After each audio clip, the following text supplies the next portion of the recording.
Dear student, I am Swati Shah from Shraddha institute. ಈಗ ನೋಡೋಣ ನಮ್ಮ next topic dosing table. Okay, dosing table ಅಂದರೆ ಏನು? ಈಗ ನೋಡಿ, ನೀವು ಟೇಬಲ್ಸ್ ನೋಡಿದ್ರಿ. ಇದು ಮೊದಲಿನ ಟಾಪಿಕ್ನಲ್ಲಿ ನಾವು ಟೇಬಲ್ಸ್ ನೋಡಿದ್ದೀವಿ. ಹೇಗೆ ಟೇಬಲ್ಸ್ ಪ್ರಿಪೇರ್ ಮಾಡಬೇಕು, 99 ತನಕ ಟೇಬಲ್ಸ್ ನಾವು ಹೇಗೆ ಮಾಡಬೇಕು, ಅದು ಟ್ರಿಕ್ ಹೇಗೆ ಯೂಸ್ ಮಾಡಬೇಕು, ಆ ವಿಡಿಯೋ ನಾವು ನೋಡಿದೆವು. ನೀವು ಫಸ್ಟ್ ಟೈಮ್ ಈ ವಿಡಿಯೋ ನೋಡುತ್ತಿದ್ರೆ ಟೇಬಲ್ಸ್ ವಿಡಿಯೋ ಇದೆ, ಅದು ನೋಡಿರಿ. ಅದರಿಂದ ನಿಮ್ಗೆ ತಿಳಿಯುತ್ತೆ ಟೇಬಲ್ಸ್ ನಾವು 99 ತನಕ ವಿದೌಟ್ ಲರ್ನಿಂಗ್ ಹೇಗೆ ನಾವು ಟ್ರಿಕ್ ಯೂಸ್ ಮಾಡಿ ಸಾಲ್ವ್ ಮಾಡ್ಬೋದು. ಓಕೆ, ಸ್ಟಾರ್ಟ್ ಮಾಡೋಣ. ಡಾಸಿಂಗ್ ಟೇಬಲ್ ಅಂದರೆ ಮಿಡಲ್ ಎನಿ ಟೇಬಲ್ ನಿಮಗೆ ಬೇಗ ಆನ್ಸರ್ ಮಾಡೋಕ್ಕೆ ಬರಬೇಕು. ಅಂದರೆ 7 8 56, 5 8 40, 9 9 70, 9 9 81, 9 8 72, ಲೈಕ್ ದಿಸ್. ಈ ಥರ ಟೇಬಲ್ಸ್ ಬಂದರೆ ನಿಮಗೆ ಈಸಿ ವೇನಲ್ಲಿ ಯಾವುದನ್ನು ಮಲ್ಟಿಪ್ಲಿಕೇಶನ್ ಇರಲಿ, ಯಾವುದನ್ನು ಕ್ಯಾಲ್ಕುಲೇಷನ್ ಇರಲಿ, ಈಸಿ ವೇನಲ್ಲಿ ನೀವು ಮಾಡಬಹುದು. ಅದಕ್ಕೆ ಡಾಸಿಂಗ್ ಟೇಬಲ್ ಬಹಳಷ್ಟು ಇಂಪಾರ್ಟೆಂಟ್. ಸೊ ನಡೀರಿ ಫ್ರೆಂಡ್ಸ್, ನೋಡೋಣ ನಾವು ಹೇಗಿದೆ ಡಾಸಿಂಗ್ ಟೇಬಲ್ ಮೆಥಡ್. ಈಗ ನೋಡಿ, 22 8 65 9. ಈಗ ನಾವು ಮೊದಲಿಂದೇನು ಟಾಪಿಕ್ ಇತ್ತಲ್ಲ ಮಲ್ಟಿಪ್ಲಿಕೇಶನ್ ಟೇಬಲ್, ಅದರಲ್ಲಿ ನೋಡಿದೆವು ಟೇಬಲ್ಸ್ ಹೇಗೆ ಮಾಡಬೇಕು. ಆದರೆ ಈಗ ಮಿಡಲ್ನಲ್ಲಿ ಬೇಕಲ್ಲ ನಮಗೆ ಈಸಿಲಿ ಹೇಗೆ ಮಲ್ಟಿಪ್ಲಿಕೇಶನ್ ಮಾಡಬೇಕು, ಅದು ನಾವೀಗ ನೋಡೋಣ.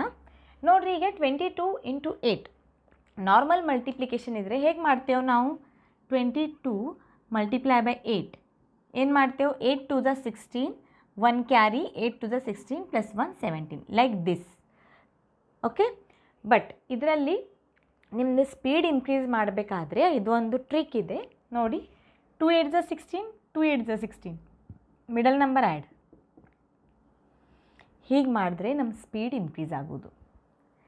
ಆಮೇಲೆ ಯಾವಾಗ ನೀವು ಬಹಳಷ್ಟು ಕ್ವಶನ್ಸ್ ತೊಗೊಂಡು ಪ್ರಾಕ್ಟೀಸ್ ಮಾಡ್ತೀರಲ್ಲ, ಇದು ಮನುಷ್ಯನಲ್ಲಿನೇ ಈ ಸ್ಟೆಪ್ ಮಾಡಬೇಕು. ಅಂದರೆ ನಿಮ್ಮದು ಸ್ಪೀಡ್ ಇನ್ನೂ ಇನ್ಕ್ರೀಸ್ ಆಗ್ತೈತಿ ಮತ್ತು ಇದರಿಂದ ನಿಮ್ಗೆ ಕಾನ್ಸಂಟ್ರೇಷನ್ ಏನದಲ್ಲ, ಕಾನ್ಸಂಟ್ರೇಷನ್ ಇನ್ಕ್ರೀಸ್ ಆಗುತ್ತೆ. ನೋಡಿ, 6 9 54, 5 9 45, then add, answer is 5 9 5. Yes. Okay, 7 8 56, 2 8 16, middle number add, then 5 7 6. ಹೀಗೆ ನಾವು ಬೇಗ ಆನ್ಸರ್ ತೆಗಿಬಹುದು. ನೋಡಿ, ಈಗ ಎಷ್ಟು ಈಸಿ ಆಯ್ತಲ್ಲ ಈಗ ಮಲ್ಟಿಪ್ಲಿಕೇಶನ್ ಮಿಡಲ್ ನಂಬರ್ ಮಾಡೋದು. ನೋಡೋಣ ನೆಕ್ಸ್ಟ್.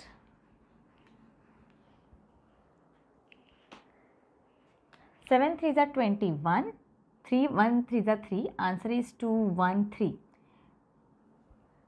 ಫಸ್ಟ್ ಯೂನಿಟ್ ನಂಬರ್ ಈ ನೆಕ್ಸ್ಟ್ ಟೇಬಲ್ನಲ್ಲಿ 1 ನಂಬರ್ ಇದ್ದರೆ 1 ನಂಬರ್ ಹಾಗೆ ಇಡುವುದು. Okay, 7 6 42, 9 6 54, answer is 4 7 4.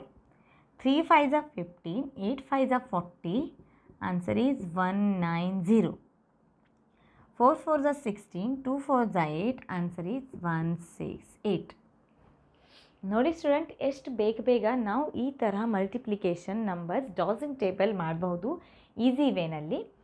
ಇನ್ನೊಂದು ಸ್ವಲ್ಪ ಎಕ್ಸಾಂಪಲ್ಸ್ ನೋಡೋಣ. ಓಕೆ ಸ್ಟೂಡೆಂಟ್, ಬನ್ನಿ ನೋಡೋಣ ಹೇಗೆ ನಾವು ಈ ಡಾಸಿಂಗ್ ಟೇಬಲ್ನನ್ನು ಮಲ್ಟಿಪ್ಲಿಕೇಶನ್ನು ಎಷ್ಟು ಈಸಿ ವೇನಲ್ಲಿ ಮಾಡುತ್ತೇವೆ ಅಂತ. ನೋಡಿ, 6 5 30, 8 5 40, answer is 3 4 0. 7 8 56, 1 8 8, so answer is 5 6 8. ನೋಡಿ, ಎಷ್ಟು ಬೇಗ ಮಾಡ್ಬೋದು. 45 45 4, 45 45 4 9, ಡೈರೆಕ್ಟ್ಲಿನೂ ನೀವು ಮಾಡಬಹುದು. ಹೀಗೆ 45 45, 5 + 4 9. ಹೀಗೆ ನೀವು ಮನಸ್ಸಿನಲ್ಲೇ ಕೌಂಟ್ ಮಾಡಿದ್ರೆ ನಿಮ್ದು ಕಾನ್ಸಂಟ್ರೇಷನ್ನು ಇನ್ಕ್ರೀಸ್ ಆಗುತ್ತೆ. 6 8 48, 4 8 32. ಸೊ ಇಲ್ಲಿ ನೋಡಿ ಕ್ಯಾರಿ ಬರುತ್ತೆ. 48 + 3 ಮಾಡೋದು, 2 as it is 48, then 50, then 51. Okay, ನೋಡಿ ಮುಂದಿನ ಸ್ಟೆಪ್ ನೋಡೋಣ. 8 4 32, 6 4 24, then answer is 3 4 4. 9 7 63, 35, answer is 6 6 5. ನೋಡೋಣ ಮುಂದೆ. 5 8 40, 1 8 8, ಸೊ ಆನ್ಸರ್ ಈಸ್ 4 0 8. ನೆಕ್ಸ್ಟ್ ನೋಡೋಣ. 6 7 42, 4 7 28, ದೆನ್ ಆನ್ಸರ್ ಈಸ್ 4 4 8. ನೋಡ್ದಿರಾ ಸ್ಟೂಡೆಂಟ್, ಎಷ್ಟು ಬೇಗ ಬೇಗ ನಾವು ಈ ಥರ ಎಕ್ಸಾಂಪಲ್ಸ್ ಮಾಡ್ಬೋದು. ಇದರಿಂದ ನಮ್ಮ ಕಾನ್ಸಂಟ್ರೇಷನ್ ಇನ್ಕ್ರೀಸ್ ಆಗೋದು, ಅದ್ರ ಜೊತೆ ಕಾನ್ಫಿಡೆನ್ಸ್ನು ಒಮ್ಮೆ ನಮ್ಮ ಕಾನ್ಫಿಡೆನ್ಸ್ ಇನ್ಕ್ರೀಸ್ ಆಗಿದ್ರೆ ಯಾವ ಥರ ಅನ್ನೋ ಎಕ್ಸಾಂಪಲ್ ಇರಲಿ ನಾವು ಈಸಿಲಿ ಅದನ್ನು ಸಾಲ್ವ್ ಮಾಡ್ಬೋದು. ಮ್ಯಾಥ್ಸ್ನಲ್ಲಿ ಒಮ್ಮೆ ಕಾನ್ಫಿಡೆನ್ಸ್ ಬಂದರೆ ನೀವು ನಿಮ್ಮ ಸ್ಕೂಲ್ ಸಿಲೆಬಸ್, ನಿಮ್ಮ ಕಾಲೇಜ್ ಸಿಲೆಬಸ್, ನಿಮ್ಮ ಕಾಂಪಿಟೇಟಿವ್ ಎಕ್ಸಾಮ್ ಸಿಲೆಬಸ್, ಯಾವತ್ತೂ ಸಿಲೆಬಸ್ ಈಸಿಲಿ ಕವರ್ ಮಾಡ್ಬೋದು. ಓಕೆ, ನಿಮಗೆ ಇದು ಇಷ್ಟ ಆದರೆ ನಿಮ್ಮ ಫ್ರೆಂಡ್ಸ್ನ ಶೇರ್ ಮಾಡಿರಿ, ಅವ್ರಿಗೂ ಹೆಲ್ಪ್ ಆಗಲಿ. ವೇದಿಕ್ ಮ್ಯಾಥ್ಸ್ನಿಂದ ಎಲ್ಲರಿಗೂ ಹೆಲ್ಪ್ ಆಗಲಿ. ಇದು ಒಂದೇ ನಮ್ಮ ಶ್ರದ್ಧಾ ಇನ್ಸ್ಟಿಟ್ಯೂಟ್ ಉದ್ದೇಶ ಇಟ್ಕೊಂಡು ಸ್ಟಾರ್ಟ್ ಮಾಡಿದ್ದೆವು ಈ level wise Vedic maths. So ಎಲ್ಲರಿಗೂ ಶೇರ್ ಮಾಡಿ, ಲೈಕ್ ಮಾಡಿ, ಮತ್ತು ಸಬ್ಸ್ಕ್ರೈಬ್ ಬಟನ್ಗೆ ಒತ್ತಿರಿ. ಯಾಕಂದರೆ ನೀವು ಒಮ್ಮೆ ಸಬ್ಸ್ಕ್ರೈಬ್ ಮಾಡಿದ್ರೆ ಮುಂದಿಂದ ಏನಿದ್ದರೂ ನ್ಯೂ ನೋಟಿಫಿಕೇಷನ್ ನಿಮಗೆ ತಿಳಿಯೋದು. ಹೀಗೆ ನಗ್ತಾ ಇರಿ, ಪ್ರಾಕ್ಟೀಸ್ ಮಾಡ್ತಾ ಇರಿ. Keep practice. Thank you.